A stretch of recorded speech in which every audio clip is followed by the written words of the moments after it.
how can these biased judges be dealt with? Kasi hindi naman pwede mag-object sa kanila. Hindi nga pwede mag-argue sa kanila. Ang problema, yung inaasahan sana medyo circumspect. Pero problema, hindi natin maasahan ito sa mga katulad ni Robin Padilla, sa magkapatid na Cayetano.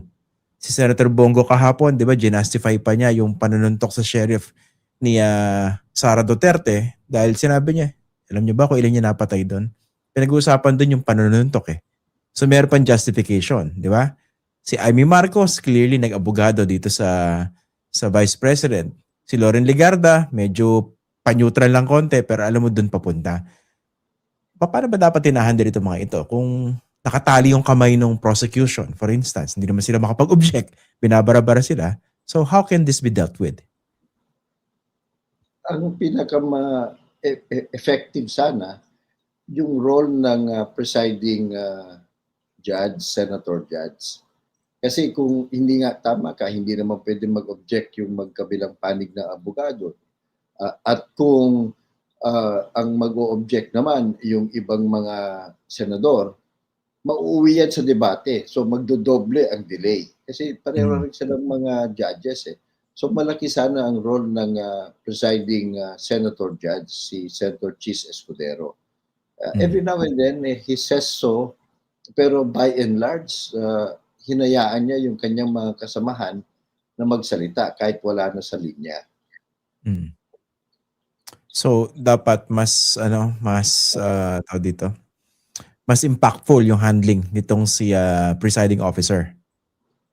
Yes, I think so. Kaya nga yung naisip natin tuloy, 'di ba, pag presidente ang nasasakdal, ang presiding officer chief justice. So at least yan, hindi kapwa politiko. Dito kasi yung kapwa nila senador and he's not even the Senate president. So normal lang, natural lang na pinagbibigyan niya yung kanyang mga kasamahan do. Every now and then, he would draw the line but too late in the day. Diba? So may mga pumapasok. Parang ang nangyayari, sige na lang, bayaan natin yan, basta bigyan din natin yung kabila ng same leeway. So talagang that multiplies the delay at kung saan umaabot yung usapan tuloy. Yung iba nga, tama yung, which is very sad, no? It's not even yung paglilihis. Yung iba nagtetestigo na para sa isang panig eh.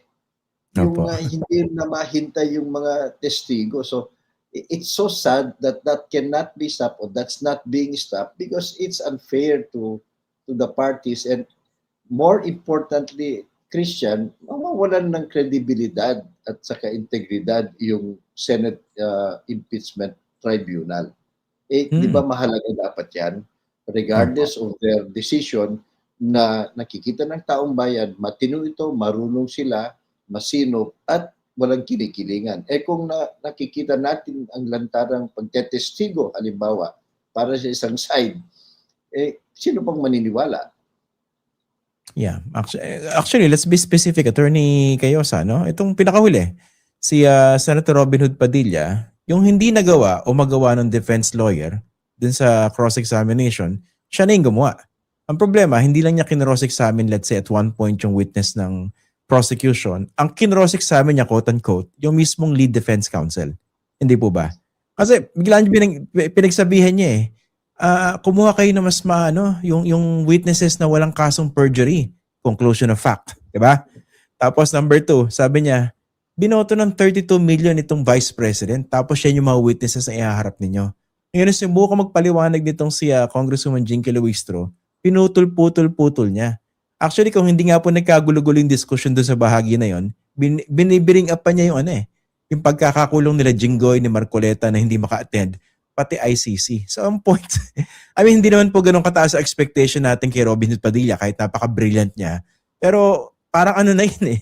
Parang someone should have stopped him, hindi po ba? Ang problema, Chis Escudero indulged him.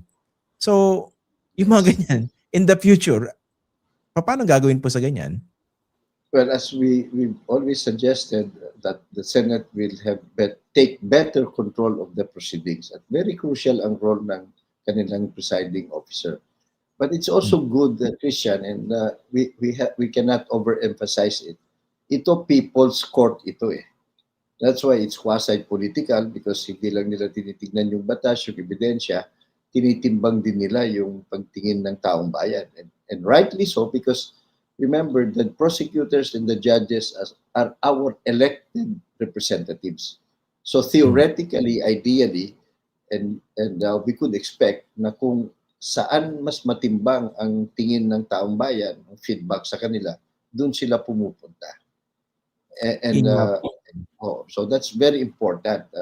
In a way also, under trial din ang sambayan ng Pilipino sapagkat kung mababa o mataas ang ating tolerance, halimbawa sa corruption, sa pag-aabuso, sa pagwawaldas ng pera ng bayan, pag-aabuso ng kapangyarihan, edi parang okay lang pala ito. Ganito na ang kalakalan sa Republika ng Pilipinas. Lahat naman sila magnanakaw, weather lang, bakit siya lang, marami na papag-iba. Pag ganun na ang lumalabas na narrative at value system ng ating bansa, malamang itong mga senador na they are political animals, maamoy nila yan, doon sila patungo. So maganda rin na at least nakikita natin na they react to what they hear in social media, in mass media, mga reaction ng taong bayan at nag-a-adjust kahit papano to address those. But kailangang mas matindi pa sana ang ating pag-monitor at mga feedback mechanisms from the people at and those who really study the case. Kasi kung minsan nangunguna na lang yung mga fake claims, yung mga half-truths o kaya yung mga misrepresentation of the law or jurisprudence. Yun ang nakakatakot at minsan dinadaan na ng popularity and it's very dangerous when a popular political figure starts doing these things, baka nga magpapaniwala yung kanyang mass base.